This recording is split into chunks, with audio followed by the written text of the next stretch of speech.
سؤال دايما كان بيجي على بالي. ليه بينا وبين الفرح مليون حاجز؟ ليه بنحط لستة شروط لازم نحققها الأول وبعدين نسمح لنفسنا بالفرح؟ أما الحزن مفيش أسهل من كده. لينا في الحزن دواوين بنستسهله، ويمكن كمان نكون بنستمتع بيه من غير ما نحس، وكأنه بقى شيء في تكويننا محفور جوانا. زي ما زمان كانوا أهالينا بيقولولنا بلاش الضحك الكتير لأنه بعده بيحصل نكد وزعل، وكأن بقى جوانا خوف من الفرح، خايفين منه، حاسين ان احنا لو فرحنا هنكون بنجلب لنفسنا الحزن والزعل، لأنه مش طبيعي ان احنا نفرح كده عادي، وكأن الإنسان مصيره في الدنيا معلوم ومحتوم، وهو الحزن ثم الحزن. ولو فرح شوية يحس انه قلقان، وكأن جهازه العصبي اتبرمج انه لازم يعيش حزين وقلقان ومتوتر، وكأن الانبساط والفرحة والمتعة حاجة مش مخلوقة للبشر. لا صدقني، ربنا ما خلقناش هنا في الدنيا عشان نعيش في هم وحزن. مش معنى كلامي اني بنكر وجودهم، لا، لكن وجودهم في قصتك وفي حكايتك انت اللي هتحدده. انا عارفة ان هم جزء من الحكاية بس مش كل الحكاية، ودي حاجة انت اللي هتختارها.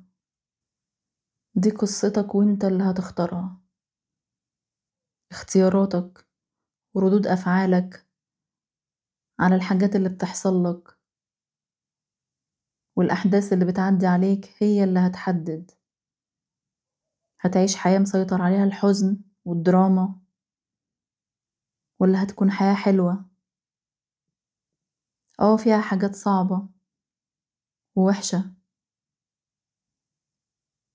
لكنها مجرد أحداث عدت عليك وخدت وقتها وقدرت تتجاوزها وطلعت منها أقوى ومتصالح أكتر مع نفسك ومع الدنيا، والأهم ما خسرتش نفسك وروحك الحلوة وضحكتك لسه منورة وشك الجميل. الحزن والفرح قرار، انت اللي هتقرر وانت اللي هتختار. ليه ما تغيرش الحكاية لحكاية سعيدة تفرح؟ ليه لأ؟ مش هتخسر حاجة مهما كانت ظروفك. ما تقنعش نفسك ان باب الفرح بالنسبة لك مقفول. ما تحكمش على نفسك بالتعاسة وتبقى معتقد ان ده قدرك ولازم تقبله، وان ده معنى الصبر. لو انت فاهم ان ده معنى الصبر، احب اقولك ان انت مفهومك عن الصبر غلط. الصبر الايجابي اللي ربنا طلبه مننا ان احنا نصبر على اي حاجة صعبة بتحصل حتى لو مش فاهمين الحكمة منها، ونبقى فاهمين ان ده ابتلاء وامتحان. نصبر واحنا راضيين وشاكرين، ونقوم من تاني، نقف على رجلينا ونكمل. ما نفضلش عايشين في دوامة الحزن على اللي راح.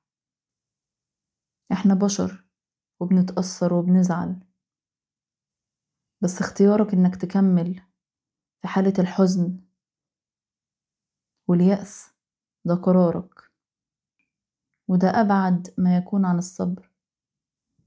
الصبر مربوط بالسعي، تسعى تخرج من اللي حصل لك أقوى وأحسن، وتختار تبقى سعيد من تاني.